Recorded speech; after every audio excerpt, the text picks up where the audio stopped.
Metro शहर दिल्ली की एक दिलचस्प परंतु मन को झकझोर देने वाली घटना है।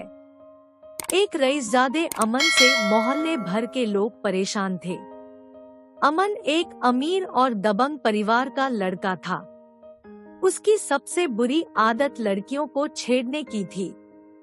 राह चलते सरेआम वह लड़कियों को छेड़ता और विरोध करने पर उन सबके साथ बदतमीजी से पेश आता था। दबंग परिवार का होने के कारण मोहल्ले के लोग भी बीच बचाव करने या उसका विरोध करने से डरते थे। इससे दिन प्रतिदिन उसका अहंकार बढ़ता ही जा रहा था। मोहल्ले की लड़कियां और औरतें उसके डर से घर से बाहर निकलने से परहेज करने लगी थी। इसी मोहल्ले में सीमा नाम की एक लड़की रहती थी। वह कॉलेज में पढ़ती थी और साथ ही कुछ परिवार के बच्चों को ट्यूशन भी देती थी। वह रोज सुबह कॉलेज के लिए निकलती और दोपहर बाद घर को लौटती थी।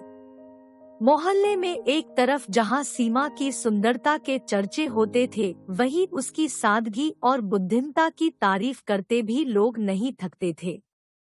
अपने स्वभाव के मुताबिक अमन पहले तो कई दिनों तक सीमा का पीछा करता रहा और संकेत में उसे छेड़ता रहा, परंतु जब सीमा ने कोई प्रत्युत्तर नहीं दिया तो गुस्से में उसने एक दिन कॉलेज से लौटते हुए उसका हाथ पकड़ लिया। अमन की इस हरकत से सीमा अवाक रह गई, परंतु इस दफा भी उसने कोई प्रतिक्रिया नहीं दी। अमन की पकड़ से सीमा ने अपने आप को छुड़ाते हुए तेजी से घर की तरफ रुख कर लिया। कुछ दूर तक अमन भी उसके पीछे भागा, परंतु जल्दी ही सीमा एक गली की ओर मुड़कर अमन की नजरों से ओझल हो गई। सीमा की इस हरकत से अमन काफी नाराज था। उसने मन ही मन सीमा को सबक सिखाने की ठानी और अगले दिन का इंतजार करने लगा। अगले दिन अमन सुबह ही गली के नुक्कड़ पर सीमा के कॉलेज जाने का इंतजार करने लगा, परंतु काफी समय बीत जाने के बावजूद सीमा नहीं आई। फिर अमन ने सोचा कि शायद वह उसके डर से किसी और रास्ते से कॉलेज को निकल गई होगी। तब अमन ने एक बार फिर अपने मन को समझाते हुए सीमा के कॉलेज से लौटने का इंतजार करना बेहतर समझा।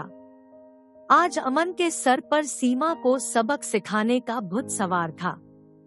वह किसी भी तरीके से आज सीमा को पूरे मोहल्ले के सामने जलील करना चाहता था। आखिर सीमा ने सरेआम उसकी बादशाहत को चुनौती दी थी। आज सीमा को सबक सिखाने के लिए अमन अपने साथ मोहल्ले के और 3 टपोरियों को भी साथ लाया था, परंतु एक लंबे इंतजार के बाद भी सीमा वहां से नहीं गुजरी। सीमा के कॉलेज से आने का वक्त भी बीत चुका था। अमन असमंजस में पड़ गया। वह यह भी नहीं जानता था कि सीमा कहाँ रहती है और न ही अपने अहंकार में वह किसी से सीमा के घर के बारे में पूछना चाहता था। अमन उधेड़बुन में ही था कि अचानक उसे सीमा सामने से आती हुई दिखी। वह खुशी से उछल पड़ा और बीच सड़क पर आ खड़ा हुआ। सीमा ने दूर से ही अमन को देख लिया था। इसके बावजूद वह डरी समी आगे बढ़ती रही। रास्ता रोके खड़े अमन के नजदीक आने पर वह रुक गई और बगल से निकलने की कोशिश करने लगी, परंतु अमन सीमा को आगे नहीं बढ़ने दे रहे थे। रुक जाओ मेरी जान, जल्दबाजी अच्छी नहीं होती, सीमा ने हिम्मत करते हुए कहा। मुझे जाने दो। कैसे जाने दूं?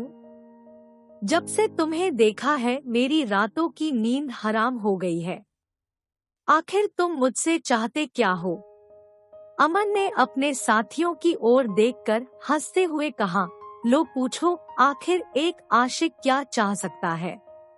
मुझे जाने दो, मैं बहुत बड़ी मुसीबत में हूँ। मुझसे टकराने पर सब लड़कियाँ यही कहती है और बाद में मेरी बाहों में आने पर उसे मुसीबतों से छुटकारा मिल जाता है। तुम्हारी भी मुसीबत दूर हो जाएगी। बस एक बार। अमन की बातों से सीमा का गुस्सा फट पड़ता है।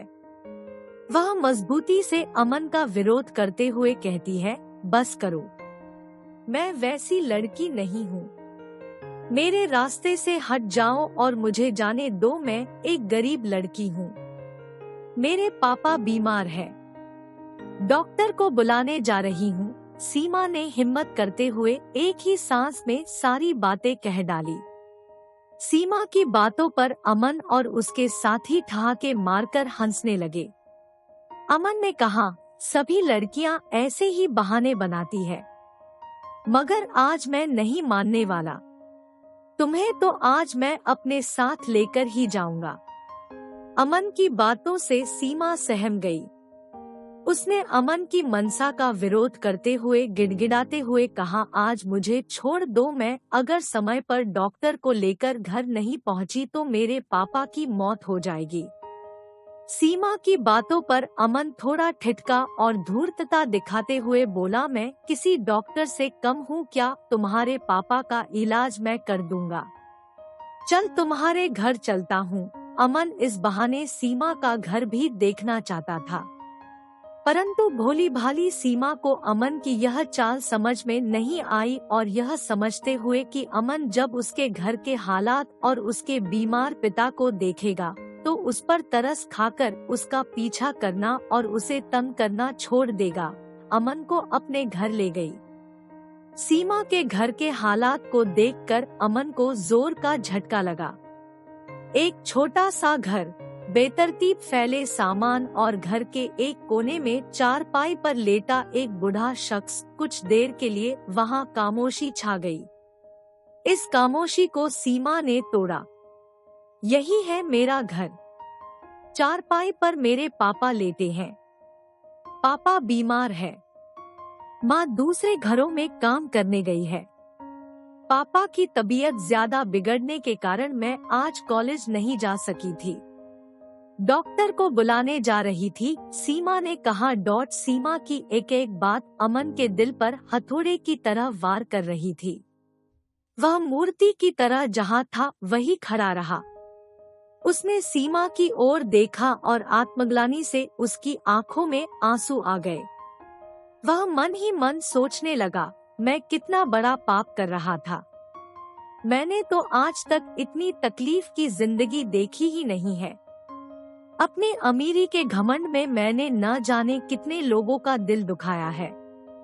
मुझे आज सीमा से माफी मांगनी होगी और अब तक किए गए कुकर्मों के लिए मुझे पछतावा करना होगा। वह सीमा की ओर मुड़ा और हाथ जोड़ते हुए माफी मांगने लगा। मुझे माफ कर दो बहन, मैं आज तक घमंड में जी रहा था। आज तक ना ही मैंने समझा और ना ही मेरे माँ बाप ने समझाया कि जीवन कैसे जिया जाता है, जीवन का संघर्ष क्या होता है। आप महान हो बहन, इतनी गरीबी में भी आप कॉलेज में पढ़ रही हो और मैं सब कुछ होते हुए भी कॉलेज न जाकर आवारागर्दी करता रहा हूँ। सीमा ने कहा, इसमें माफी मांगने वाली क्या बात है भाई? अगर मेरे कारण आपके हृदय में परिवर्तन हुआ है तो मेरे लिए इससे बढ़कर खुशी और क्या हो सकती है। जो आपने किया उसे भूल जाइए और एक नए जीवन की शुरुआत कीजिए। अपने जीवन को ना सिर्फ अपने लिए जिए बल्कि दूसरों के सुख दुख में भी हाथ बंटाना सीखिए। फिर देखिए आपके मन को कितनी संतुष्टि मिलती है। बहन, आपने न सिर्फ मेरी आंखें खोल दी है बल्कि जीने का एक रास्ता भी दिखा दिया है। आप यहीं रुको, मैं डॉक्टर को बुलाकर लाता हूँ और आज से एक नए जीवन की शुरुआत करता हूँ। सीमा कुछ कह पाती कि इससे पहले अमन यह कहते हुए अपने दोनों टपोरी दोस्तों के साथ वहाँ से तेजी से निकल पड़ता है।